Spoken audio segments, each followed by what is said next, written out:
Leo tutaenda kuona nguvu iliyojificha kwenye akili ya mwanamke.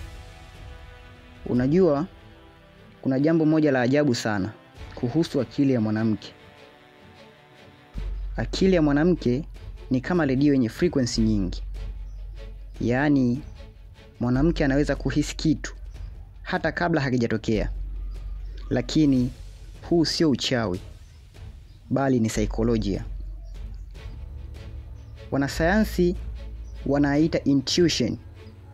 Ni uwezo wa ubongo wa mwanamke kuunganisha taarifa ndogo ndogo kwa kasi kuliko mwanaume. Lakini wakati mwingine mwanamke anaweza kukwambia, nahisi kuna kitu hakiko sawa.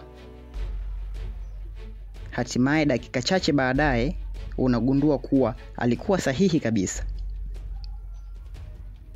Leo tutazungumza kuhusu siri hiyo kubwa inayohusu nguvu kubwa ya akili ya mwanamke. Kitaalam, wanawake wana corpus callosum. Hii ni sehemu ya ubongo ambao huunganisha pande mbili za ubongo. Hii inamaanisha mawazo na hisia za mwanamke zinashirikiana kwa haraka zaidi. Na ndiyo maana mwanamke anaweza kuelewa mood ya mtu kwa sekunde chache tu. Yaani, wanawake kwa asilimia kubwa wana uwezo wa kuona kwa macho, lakini wana uwezo wa kuelewa kwa moyo. Hii ndiyo maana wanawake wengi ni bora kwenye mawasiliano ya kihisia, kimapenzi na hata biashara. Kwa sababu wanawake wanaweza kutambua mahitaji ya watu kabla hawajasema. Lakini pia, hii ni silaha yenye pande mbili. Ukiwa na akili nyeti, unaweza kuhisi kila kitu, hata maumivu madogo madogo.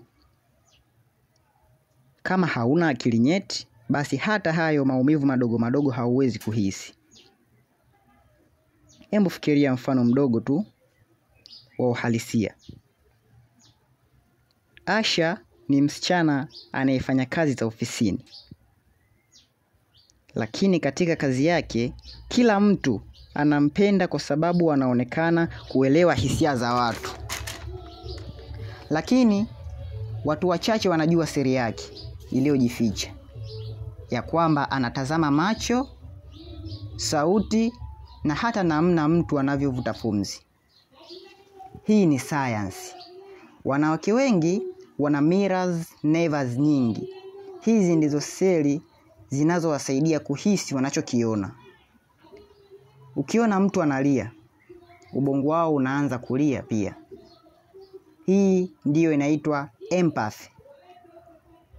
Na ndiyo maana mwanamke akikwambia, nimehisi leo huna furaha, basi kama mwanaume usipuuze. Anaona zaidi ya macho. Lakini nguvu hiyo ya akili ya mwanamke si ya kutumia kwa kuhisi kwa wengine tu, bali ni silaha ya kujitambua. Mwanamke mwenye akili timamu anajua lini anachoka, lini anapoteza muda, na lini anatakiwa kujiweka mbali. Anaelewa kuhisi sana si udhaifu, bali ni nguvu yake ya ndani. Ukijua akili yako, unaanza kujilinda. Unaacha kupambana na kila kitu. Unajifunza kutumia intuition yako kuelekeza maisha yako. Kila mwanamke ana GPS ya ndani, lakini wengi hawaijui GPS hiyo. Kwa hiyo, leo tafakari hivi. Unaposikia sauti ya ndani inakutia moyo au inakuonya, basi usipuuze. Hiyo ni akili yako ikijaribu kukuongoza. Mwanamke mwenye akili ya kweli anasikiliza intuition yake ya ndani kabla ya sauti za watu. Kwa sababu akili ya mwanamke ni kama bahari. Juu huwa tulivu, lakini ina nguvu kubwa sana ya ndani.